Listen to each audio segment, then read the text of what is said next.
উনির ঘর সংসারে সকলকে ওয়েলকাম। আজকে হলো রবিবার দিন মানেই অনেক কাজ, অনেক ব্যস্ততা অন্যান্য দিনের তুলনায়। যেমন সকাল সকাল উঠে পড়েছি, কিন্তু আমাদের নিচে কিন্তু বাজার বসে। আজকে এখনও অবধি বাজার বসেনি, হয়তো দেরি করে বসবে। আর এই যে এখন বাজে ওই 7টা বাজতে 10 মিনিট মতো। তো এখনও তো মা ওঠেনি, মা উঠতে উঠতে 7টা হয়ে যায়। তাই ভাবলাম কি তাহলে এক কাজ করি, 10-15 মিনিট একটু শুয়ে নিই। তো আমি ঘুম থেকে উঠে কিন্তু ঠাকুরের প্রণাম করি। তো একটু যেই শুয়েছি, ব্যাস কত দেরি হয়ে গেল। তারপরেই আসলাম আমার গোপুসোনাকে সকালের খাবার খাওয়াতে। এখানে মা রান্না করছে আর এখানে আর একজন শুয়ে আছে। আর ঘরের কিন্তু বেহাল অবস্থা, এই সব কিছু এখন পরিষ্কার করতে হবে। তো তার আগে ভাবলাম বোতলগুলো ভরে নিই, কারণ একটু পরেই তো জল খেতে হবে।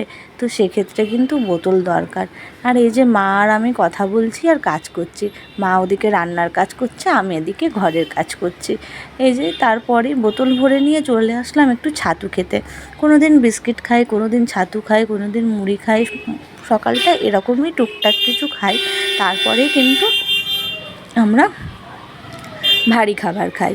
আর এই যে এত জামা কাপড় জমে গেছে, কারণ কালকে একটু বেরিয়েছিলাম। ওই হয় না যে এটা পরবো না ওটা পরবো, ওটা পরবো না ওটা পরবো, ওই করতে করতেই কিন্তু অনেকটা জামা কাপড় বেরিয়ে গেছে। আর এখন চলে গেছি ঘরটা ঝাড়ু দেওয়ার জন্য। তার আগে কিন্তু আমার বিছানা পরিষ্কার করা হয়ে গেছে। আমার বাড়ির পাশে যেহেতু বড় রাস্তা, তো সেক্ষেত্রে সারা দিন এইরকম গাড়ির আওয়াজ হয়।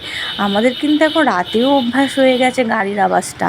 বিয়ের পরে যখন আমি প্রথম এসেছিলাম, বিরাট ভয় পেতাম আওয়াজ হলে। আর এখন কিন্তু সেই সবও অনেক অভ্যাস হয়ে গেছে। আর এতই গরম, আমরা আমাদের মেন গেটটা দিই না, শুধু গ্রিলে তালা মেরে সকালে মেন গেটটা খুলে রেখে দিই।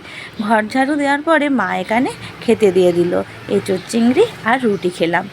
আর এই যে এখন চলে এসেছি, সে তো আমার কর্তা তো বিছানা ছেড়ে উঠে পড়েছে, আর এখন আমি বিছানা পরিষ্কার করতে এসেছি। আজকে রবিবার, ভাবলাম মানে চাদরটা একটু বদলে নিই। আজকে আমি প্রায় 3-4 দিন মতো রাখি চাদর, তারপরে বদল করি। মানে খুব পরপর বদল করি না, 2-3 দিন রেখে তারপরে বদল করি। তা আজকে ভাবলাম রবিবার আছে, ঘরটা একটু সুন্দর করে গুছিয়ে গাছিয়ে রাখি। তো যাই হোক, এখন আমি চলে এসেছি আমাদের বেডরুমটা ঝাড় দেওয়ার জন্য। আর এই যে এখন চলে যাচ্ছি টুং টুং করতে করতে, চুল নাড়াতে নাড়াতে এখন যাব আমি ঘর মুছতে। মা ওখানে, মায়ের রান্নাবান্না প্রায় শেষ। এখন মা একটু বসে থাকবে, এরপরে কিন্তু আমার রান্নার পালা। কারণ রবিবার দিন মাংস মাছ যেগুলো হয় সেগুলো কিন্তু আমিই করি।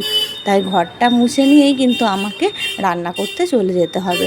রান্না করার পরেও কিন্তু আমার একটু কাজ আছে।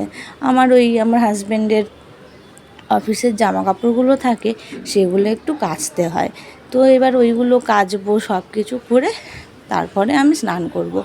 তো ঘর মুছে চলে আসলাম মাংস রান্না করতে।